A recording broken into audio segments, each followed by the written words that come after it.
तो उसको देखना बस नहीं है, उसमें आप ज्यादा से ज्यादा पार्टिसिपेट करें। Yes sir. स्कूल में कोई भी एक्टिविटी हो, स्पीच कंपटीशन, एक्सटेम्पोर, डिबेट हो गया, मतलब ग्रुप डिस्कशन हो गया, इनमें जितना आप पार्टिसिपेट करोगे, जितना आप इन्वॉल्व होगे, उतना आप में क्वालिटी डेवलप होगी, है ना। कई लोग क्या करते हैं, भाग लेते हैं, और कई लोग भाग लेते हैं। दो काम होते हैं, एक भाग लेना और दूसरा भाग लेना। तो पार्टिसिपेट जितना करेंगे आप में उतनी क्वालिटीज डेवलप होंगी। आया समझ में? Yes sir. ठीक। एक स्टोरी सुनाते हैं आप लोगों को। आर यू एंजॉयिंग ना? Yes sir. अब नहीं भी करोगे तो सुनाई देंगे। बहुत काम की स्टोरी है। एक समय की बात है, एक छोटी बच्ची रहती है और उसको जो है पपीता खरीदना रहता है। क्या खरीदना रहता है? खाया आप लोगों ने?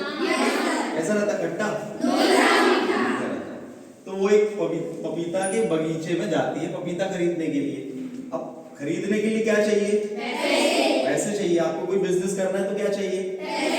कोई बड़ा कोर्स करना है आपको तो क्या चाहिए? है ना। अब ये मत बोलना सर जॉब करना है तो उसके लिए भी पैसे देने पड़ते हैं। कहीं कहीं पे ऐसा हो जाता है, जब आप में टैलेंट नहीं होगा तो पैसे देके जॉब भी करोगे, होगा कि नहीं? तो उसको बगीचे में जाना था और उसको पपीते खरीदना था।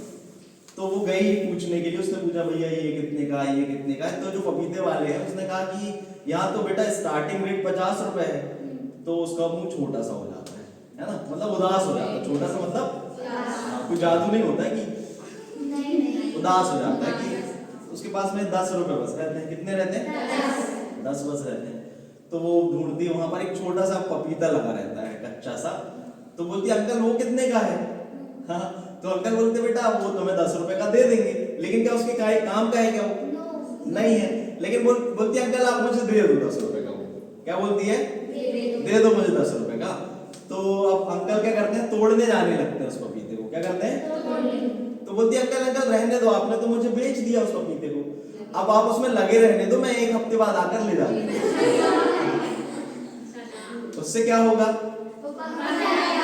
पक जाएगा। तो उसने खर्चा कितने किए थे? उसको मिल कितना गया? 50 रुपए का पपीता मिल गया ना। तो पढ़ाई भी ऐसी ही चीज होती है। पढ़ना, लिखना सीखना, किसी चीज में भी स्किल सीखना, उसमें लगते कम पैसे। जैसे आज आप पढ़ रहे हो, आपको उतनी ज्यादा फीस नहीं लग रही, लेकिन यही कोई बड़े से स्कूल में जाओगे तो थोड़ा और ज्यादा पैसा भी लगेगा, है ना। फिर कॉलेज जाओगे तो पैसा लगेगा, लेकिन आज आप इन्वेस्टमेंट करके चीजों को सीखेंगे तो वो कल आपके काम आएगा। उसका ब्याज बहुत अच्छा मिलता है। कोई भी चीज आप पढ़ते हैं, लिखते हैं तो उसका बेनिफिट मिलता है ना। जैसे आज हम यहाँ पर काम कर रहे हैं तो पढ़ाई लिखाई करी है और कुछ चीजें सीखी, इसलिए यहाँ पर पढ़ा रहे हैं। यस और नो? हर किसी का एक ड्रीम जॉब होता है, हर किसी में एक इच्छा होती है कि मुझे लाइफ में कुछ अचीव करना है, कुछ करना है, तो उसकी कुछ कीमत चुकानी पड़ती है ना। कई लोगों का कहना होता है कि पॉजिटिव रहना चाहिए लाइफ में, पॉजिटिव सोचना चाहिए। केवल पॉजिटिव रहने से कुछ नहीं हो जाता है। हाँ, आप फेल हो गए तो बोला पॉजिटिव सोचो, मैं फेल नहीं हुआ, मुझे दोबारा मौका मिला पढ़ने का, लियो। नहीं भैया, ये सब अच्छी बात है, आप पास कर सकते थे ना, आप पास हो सकते थे तो मेहनत करें। आप कॉलेज में अच्छा परफॉर्म कर सकते थे तो करें अच्छा परफॉर्मेंस। अभी 12th में आपके पास में अच्छे परसेंटेज लाने का मौका है, 11th और 12th में आप अच्छी मेहनत करेंगे तो उसका नतीजा अच्छा मिलेगा। नहीं कैसे भी करके हम थोड़ा बहुत पास होना नहीं है ना। एपीजे अब्दुल कलाम ने कहा है कि आप एक बेहतर विद्यार्थी बनने के लिए जितनी मेहनत कर सकते हैं करें आप, है ना। स्वामी विवेकानंद ने कहा एक विद्यार्थी को स्पोर्ट्स ग्राउंड में होना चाहिए या तो पढ़ाई वाले रूम में होना चाहिए। स्पोर्ट्स का मतलब या तो एक विद्यार्थी हेल्थ के ऊपर काम करे या तो अपनी पढ़ाई के ऊपर काम करे, इसके अलावा विद्यार्थी को कुछ और नहीं करना है।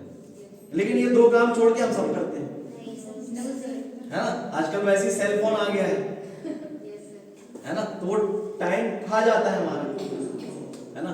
तो आपका सबसे कीमती जो चीज है वो क्या है? आपका समय। क्या है? समय। तो समय के चोरों से सावधान रहें, जो आपका समय चुराएं, जो आपको खा जाए आपके दिमाग, है ना। इन लोगों से सावधान रहें और अपनी लाइफ में अच्छी मेहनत करें।